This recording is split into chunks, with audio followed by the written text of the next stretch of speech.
সরকারকে রিকোয়েস্ট করেছি, সরকার এগ্রি করেছেন, তারা সংশ্লিষ্ট প্রশাসনিক কর্মকাণ্ড সম্পন্ন করেছেন। আমরা আশা করি আগামীকালকের মধ্যে অথবা দ্রুততম সময়ের মধ্যে এই ব্যাপারে তারা আরেকটি প্রজ্ঞাপন জারি করে আগের এই প্রজ্ঞাপনটিকে বাতিল ঘোষণা করবেন। এটি আমাদের প্রত্যাশা এবং এই মর্মে প্রশাসনিক কার্যক্রম সম্পন্ন হয়েছে মর্মে আমাদের কাছে বিশ্বাসযোগ্য তথ্য রয়েছে।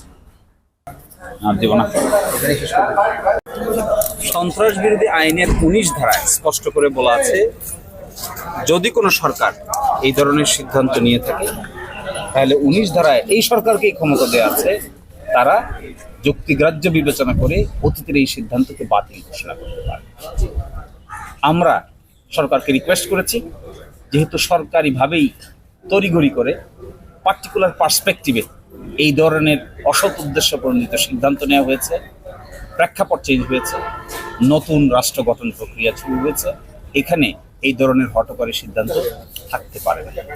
সেকেন্ড কথা হলো, জামায়াতে ইসলামী বস্তুত অর্থে সকল রাষ্ট্রীয় এবং পলিটিক্যাল কার্যক্রমে অংশগ্রহণ করছে, চালিয়ে যাচ্ছে, বাস্তবে কোনো নিষেধাজ্ঞা নাই। সেনাপ্রধানের দপ্তরে আনুষ্ঠানিক মিটিং হচ্ছে, প্রধান উপদেষ্টার দপ্তরে আনুষ্ঠানিক মিটিং হচ্ছে, মহামান্য রাষ্ট্রপতির দপ্তরে আনুষ্ঠানিক মিটিং হচ্ছে, সবগুলো শপথ অনুষ্ঠানে চিঠি পাঠিয়ে আমন্ত্রণ জানানো হচ্ছে, সবগুলো অনুষ্ঠানে জামাত যেন সরকারকে সহযোগিতা করে সেই জন্য আনুষ্ঠানিকভাবে ইনফরমেশন দেওয়া হচ্ছে, হেল্প চাওয়া হচ্ছে, মন্দির পাহারা দিতে হচ্ছে, আইন শৃঙ্খলা বাহিনীর উন্নতির জন্য চেষ্টা চালাতে হচ্ছে, বন্যার্তদের মধ্যে সহযোগিতা করছে। তাহলে নিষিদ্ধ কোথায়?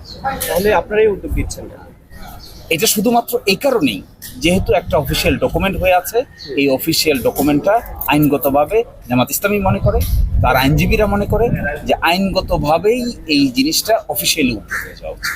আমি জামাতের আমির মহোদয়কে এই প্রশ্ন করেছিলাম যে এটা তো আইনগতভাবে একটা লিখিত একটা ডকুমেন্টস আছে, নির্বাহী আদেশ, আপনারা তো এই আদেশে তো বলবৎ, একসাথে আপনারা এই বিষয়ে কি বলেন? উনি বলেছেন যে আমরা এই আদেশ মানি না।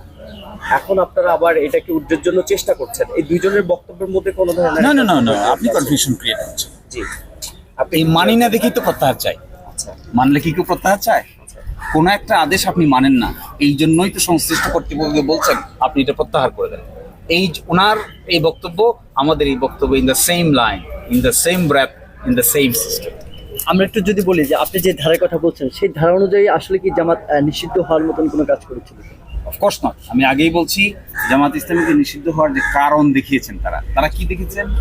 তাদের কাছে নাকি তথ্য আছে জামাতের লোকেরা সন্ত্রাসী কর্মকাণ্ডের সঙ্গে জড়িত, অথচ একটা কোনো ইনফরমেশন দিতে পারে নাই কোন সেই সন্ত্রাসী কর্মকাণ্ড। বাংলাদেশে ফ্যাসিবাদী সরকারের বিরুদ্ধে আন্দোলন যদি সন্ত্রাসী কর্মকাণ্ড হয় তাহলে এই দেশের 10 কোটি মানুষকে লায়াবল করতে হবে, ছাত্রদেরকে লায়াবল করতে হবে, শিক্ষকদেরকে লায়াবল করতে হবে, বাচ্চাদেরকে লায়াবল করতে হবে, সাংস্কৃতিক কর্মীদেরকে লায়াবল করতে হবে, সাংবাদিকদেরকে লায়াবল করতে হবে। তাহলে জামাত লায়াবল হবে। তাহলে নিষেধাজ্ঞাটা কিসের ভিত্তিতে করা হয়েছে? শুধুই মাত্র অসৎ উদ্দেশ্য চরিতার্থ করার জন্য, এক চলমান একটা গণতান্ত্রিক আন্দোলনকে ভিন্ন কাছে প্রবাহিত করার জন্যই এটাকে আইনের ভাষায় বলে মেলাফাইড, আইনের ভাষায় বলে বাংলায় অসৎ উদ্দেশ্য প্রণোদিত কাজ আপনি করতে পারেন, কিন্তু তার সমর্থনে কোনো যুক্তিও নাই, তার সমর্থনে কোনো ডকুমেন্টও নেই, তারপরেও আপনি কাজ করছেন কেন? এটাই অপব্যবহার ক্ষমতা। এই ক্ষমতার অপব্যবহার করে যদি আপনি কাজ করেন তাহলে নিশ্চয়ই যাদের উপর করেছেন তারা মানার কোনো কারণ থাকতে পারে না।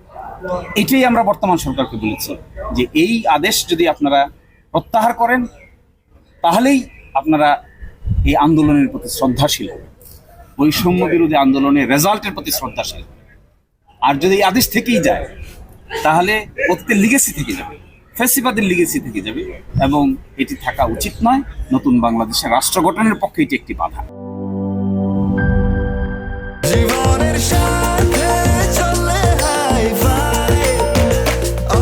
স্বাস্থ্যকর অল টাইম, সব সময় অল টাইম হেলদি লাইফ।